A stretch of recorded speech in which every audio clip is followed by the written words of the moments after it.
I'm very confident, and I've told my officers there's a red line. We will contain the fiscal deficit to below the budgeted number. 4.8. That's a red line. वित्त मंत्री ने वित्त घाटा और current account deficit को काबू में रखने का दिया भरोसा। आवास के साथ खास मुलाकात में चिदंबरम ने कहा करंट अकाउंट डेफिसिट का टारगेट हासिल करने के बाद वित्तीय घाटे को कम करने पर है फोकस। बाजार ने हुई 5 दिन की तेजी, दिग्गजों में मुनाफा वसूली रही हावी, लेकिन मिड कैप शेयर झूमे। रिटेलर्स के लिए उम्मीद के मुताबिक नहीं रही दिवाली, पिछले साल के मुकाबले सिर्फ 10 से 15% ही बिक्री बढ़ी। लोगों का फोकस इलेक्ट्रॉनिक आइटम खरीदने पर रहा। मंगल ग्रह के लिए भारत ने भरी ऐतिहासिक उड़ान, पृथ्वी की कक्षा में पहुंचा मंगलयान। चुनिंदा 4 देशों में भारत भी हुआ शामिल। लगातार 5 दिन की रैली के बाद बाजार में आज काफी उठापटक रही। दिग्गजों में मुनाफा वसूली से सेंसेक्स निफ्टी 1% से ज्यादा गिरकर बंद हुए, लेकिन मिड कैप और स्मॉल कैप शेयरों में तेजी का सिलसिला जारी रहा। बाजार में आज के कारोबार पर डिटेल्स दे रहे हैं मेरे सहयोगी हेमंत खई। जी हाँ, 5 दिनों की बेहतरीन रैली, रिकॉर्ड लेवल्स जहां सेंसेक्स और निफ्टी ने छुए, उसके बाद आज हमने देखा कुछ मुनाफा वसूली हावी रही। बाजार पर दिग्गजों में प्रेशर बना हुआ था, लेकिन मिड कैप और स्मॉल कैप शेयरों ने आज बाजी फिर से मारी। आप देख सकते हैं मिड कैप इंडेक्स करीब 0.5% ऊपर जाकर अब बंद हुई है। नमूरा और गोल्डमैन सैक्स जैसे दिग्गज भी काफी बुलिश हो चुके हैं बाजारों पर, और उनका कहना भी यही है कि चुनिंदा मिड कैप्स में पैसे लगाना चाहिए। बहरहाल आज हमने देखा आईटीसी जैसे दिग्गज फिसलते हुए नजर आए और यहां पर प्रॉफिट बुकिंग देखने को मिली है। 200 दिन के डीएमए के नीचे ये शेयर कारोबार करने लगा। यही दरअसल वो स्टॉक है जिसने सबसे ज्यादा आज बाजार पर प्रेशर बनाया, और इसका साथ देने के लिए टीसीएस और आईसीआईसीआई बैंक भी थे। यहां पर भी 3% तक का दबाव आज के सत्र में देखने को मिला। फार्मा शेयर्स में भी मुनाफा वसूली आज के सत्र में देखने को मिली। सन फार्मा, फ्रेंडबैक्सी और डॉक्टर रेड्डीज के साथ खराब खबरें भी थी। जापान की एक फार्मा कंपनी ने इनके ऊपर मामला दर्ज किया है, केस किया, और उसका दबाव भी शेयर को झेलना पड़ा। 3% नीचे जाकर ये स्टॉक आज बंद हुआ है। लेकिन बैंकिंग स्टॉक्स और खासकर पीएसयू बैंकिंग स्टॉक्स में एक जबरदस्त रैली देखने को मिल रही है। पिछले हफ्ते जब से करीब 5 पीएसयू बैंकों के बेहतरीन सेट ऑफ नंबर्स आए, उसके बाद से यहां पर री रेटिंग हो चुकी है। अब अगर आप ये देखिए कि बैंक निफ्टी में जहां 1% की गिरावट थी, पीएसयू बैंक इंडेक्स करीब 0.5% मजबूती के साथ कारोबार कर रहा था।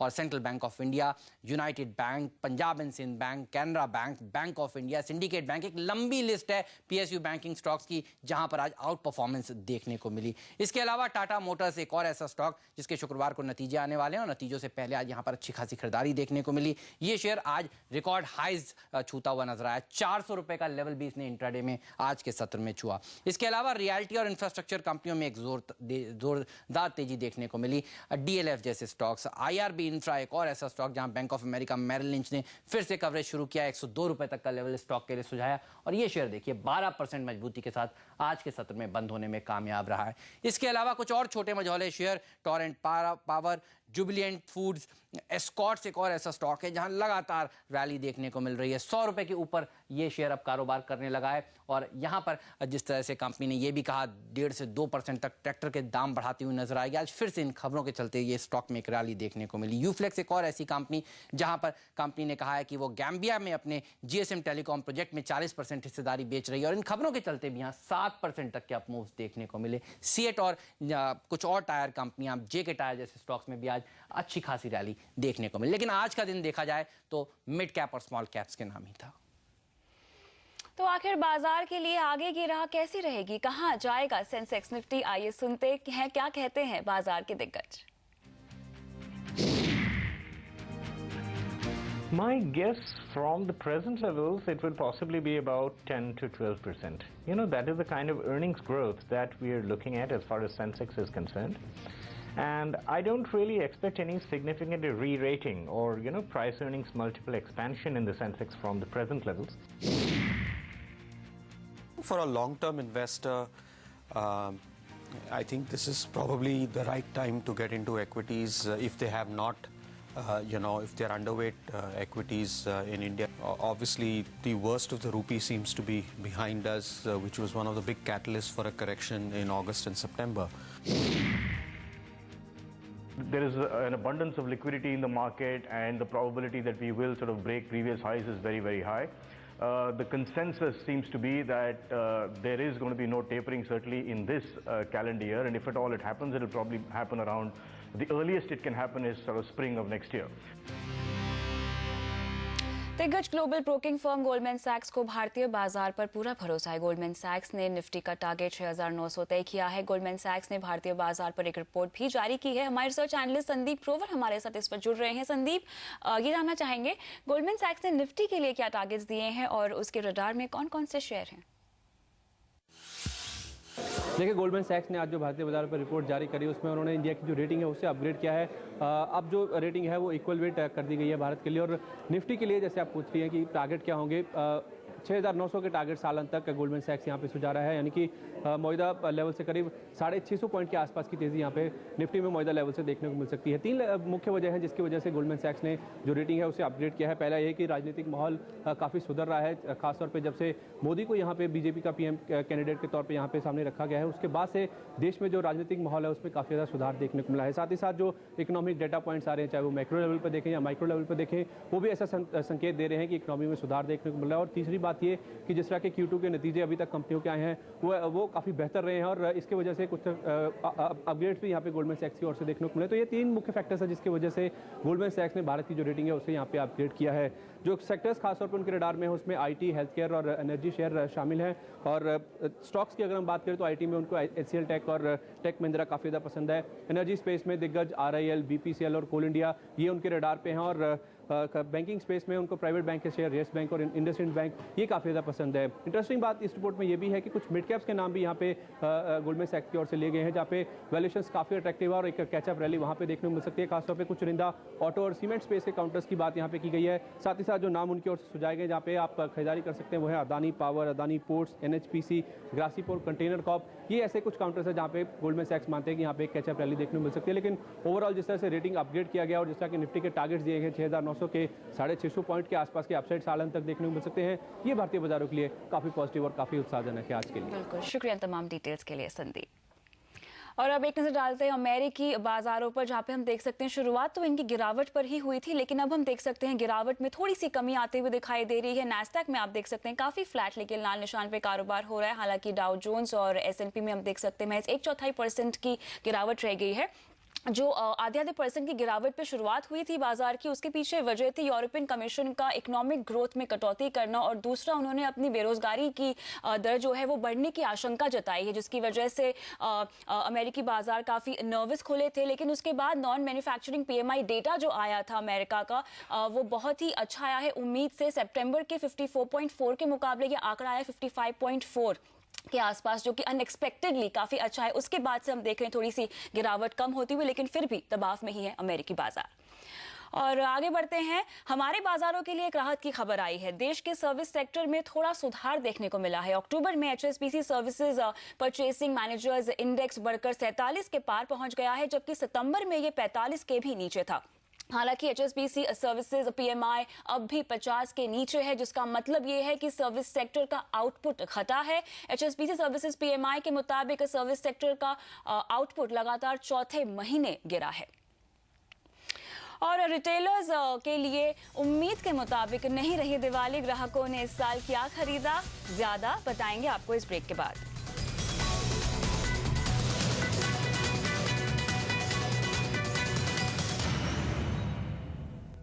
IT कंपनी कॉग्निसेंट ने तीसरी तिमाही में शानदार नतीजे पेश किए हैं। तीसरी तिमाही में कंपनी का मुनाफा 6.25% बढ़कर $32 करोड़ के करीब पहुंच गया है। वहीं तिमाही दर तिमाही के हिसाब से आमदनी में भी 6.7% की बढ़त हुई है। कॉग्निसेंट ने अगले साल के लिए 20% का आय गाइडेंस जारी किया है और कंपनी ने आउटसोर्सिंग कारोबार की बढ़ती मांग को इस शानदार नतीजे की बड़ी वजह बताया है। आगे बढ़ते हैं, रिटेलर्स के लिए ये दिवाली बम्पर नहीं रही है। उम्मीद तो बहुत थी, लेकिन पिछले साल के मुकाबले रिटेलर्स की बिक्री 10 से 15% ही बढ़ी है। इस बार लोगों ने दिवाली पर सोना चांदी नहीं खरीदकर मोबाइल गैजेट्स ज्यादा खरीदे। नवरात्रि में कुछ खास अच्छा कारोबार ना हो पाने से रिटेलरों ने सारी उम्मीद दिवाली से लगा रखी थी, लेकिन दिवाली में भी लक्ष्मी ज्यादा मेहरबान नहीं हुई। फेस्टिवल सीजन से पहले रिजर्व बैंक के 0% ब्याज स्कीम पर प्रतिबंध ने रिटेलरों की नींद उड़ा दी थी। वीडियोकॉन इंडस्ट्रीज के मुताबिक हालांकि बिक्री उम्मीद के मुताबिक नहीं रही, पर पिछले साल के मुकाबले बिक्री में 10% की बढ़त आई है। डिमांड तो वैसे बहुत अच्छी हम उम्मीद कर रहे थे, बहुत अच्छी ही डिमांड होनी चाहिए थी, पर जितनी अच्छी होनी चाहिए उतनी डिमांड नहीं हुई। पर लास्ट ईयर से 10% से बढ़ के ही डिमांड रही। हालांकि लोगों ने इस बार मोबाइल और फ्लैट टीवी ज्यादा खरीदे, लेकिन लैपटॉप और टैबलेट की बिक्री अच्छी नहीं रही। देश में सबसे ज्यादा मोबाइल बेचने वाली चेन मोबाइल स्टोर के मुताबिक इस बार मोबाइल के नए मॉडलों की बिक्री बहुत अच्छी रही। वहीं दिवाली के पहले लॉन्च हुए आईफोन को भी जबरदस्त रिस्पांस मिला है। 5S की बड़ी अच्छी रिस्पांस आई है। उसमें गोल्ड कलर तो आते ही इमीडिएटली बिक गया with in few minutes. Grey और बाकी कलर जो हैं वो भी अच्छे चले हैं, बट 5S की बड़ी अच्छी डिमांड रही है। उसके बाद में सैमसंग के मिड और हाई एंड फोन्स का अच्छा डिमांड रहा है। ज्वेलर्स के लिए दिवाली अच्छी नहीं रही। बिक्री में पिछले साल के मुकाबले 40 से 50% की गिरावट आई है। ज्वेलरी का डिमांड सबड्यूड ही रहा, लेकिन जो धनतेरस का जो रश था वो यूजुअल टाइप था। कोई ग्रोथ काफ़ी ज्वेलर्स मार्केट में सुन रहे हैं कि the drop has been 40 to 50%। कंपनियों और रिटेलरों के लिए भले ही फेस्टिवल सीजन मिला जुला रहा हो, लेकिन अब शादियों का सीजन शुरू हो रहा है। रिटेलर और ज्वेलरों ने शादियों के लिए कमर कस ली है। रिटेलरों के मुताबिक वो दिवाली के ऑफर की तारीख नहीं बढ़ाएंगे, लेकिन शादियों के लिए नए ऑफर की शुरुआत जल्द होगी। वीरेंद्र व्यास, मुंबई।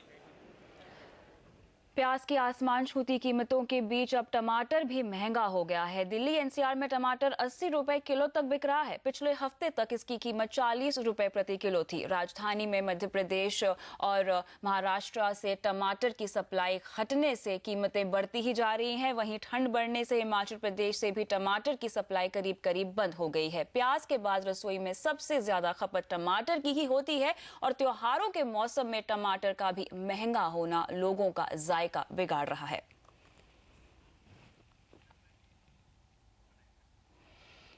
और मंगल ग्रह के लिए भारत ने भरी ऐतिहासिक उड़ान। पृथ्वी की कक्षा में पहुंचा मंगलयान। पूरी खबर इस ब्रेक के बाद।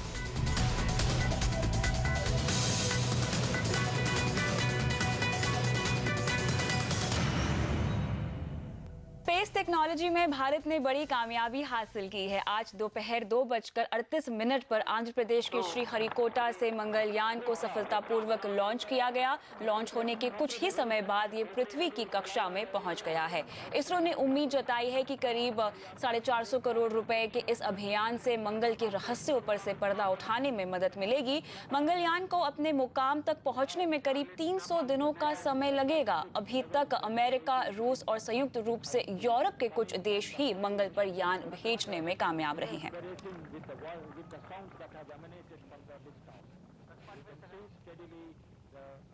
PSLV C-25 vehicle has placed the Mars orbiter spacecraft very precisely into an elliptical orbit around Earth. With the precise injection of Mars orbiter spacecraft into the desired initial orbit, which is crucial for its further long journey to Mars, the 25th Silver Jubilee mission of PSLV will be written in golden letters in the space history of India.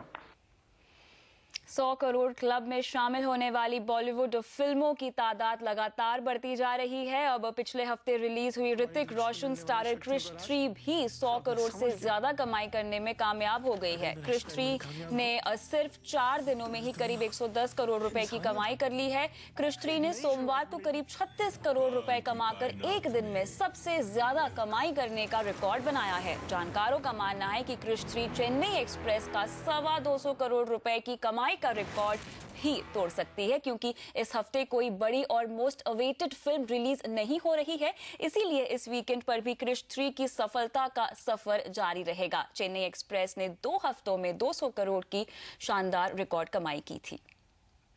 आगे बढ़ते हैं कुछ और खबरों की ओर। एक वक्त smartphone के बाजार की बादशाह रही ब्लैकबेरी ने तय किया है कि वो खुद को नहीं बेचेगी। योजना में ये बदलाव तब करना पड़ा जब ब्लैकबेरी में करीब 10% हिस्सा रखने वाले उसके सबसे बड़े निवेशक फेयरफैक्स फाइनेंशियल होल्डिंग्स ने उसे खरीदने से हाथ पीछे खींच लिए। कंपनी की योजना है कि अब वो कन्वर्टेबल डिबेंचर जारी करके $100 करोड़ का कर्ज उठाएगी। 100 में से $25 करोड़ के डिबेंचर फेयरफैक्स फाइनेंशियल खरीदेगी और बाकी $75 करोड़ के डिबेंचर दूसरे निवेशकों को बेचे जाएंगे। ब्लैकबेरी के सीईओ थॉस्टन हाइंस कंपनी छोड़ रहे हैं और उनकी जगह जॉन चेन को नया अंतरिम सीईओ और चेयरमैन नियुक्त किया गया है। चेन के मुताबिक उनका फोकस ब्लैकबेरी के डिवाइस के बजाय सॉफ्टवेयर पर और सर्विसेज पर ज्यादा रहेगा। सचिन तेंदुलकर की विदाई टेस्ट सीरीज का पहला मैच कोलकाता में बुधवार से शुरू होगा। सचिन का 99वां टेस्ट कोलकाता में एक महोत्सव के रूप में बदल गया है। बंगाल क्रिकेट एसोसिएशन अपने तरीके से तैयारियों में जुटा है। फोटो प्रदर्शनी, मोम की मूर्ति, खास तरीके से बनाई गई टिकट और गुलाब की बौछार जैसी कई चीजें कोलकाता क्रिकेट बोर्ड को उम्मीद है कि इसे ये सप्ताह खास बन सकता है। कोलकाता में कुछ भी सामान्य नहीं है। हर कोई सचिन की एक झलक पाने के लिए बेताब है।